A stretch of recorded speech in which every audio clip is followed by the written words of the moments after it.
आप देख सकते हैं कि ये जनवरी का महीना है 2023, 6 जनवरी। आप देख सकते हैं मेरे हाथ में इमलियाँ, ये 12 मासी आम है। इस पर इस वक्त भी इमलियाँ लगी हुई हैं।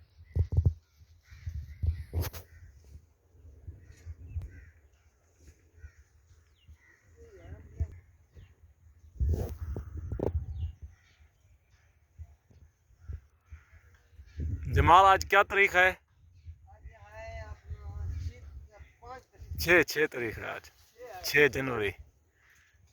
ये एक दो ऊपर चढ़े हुए हैं, ये आप देख सकते हैं। हमने कुछ तोड़ी हैं, कुछ ऊपर अभी भी लगी हुई हैं।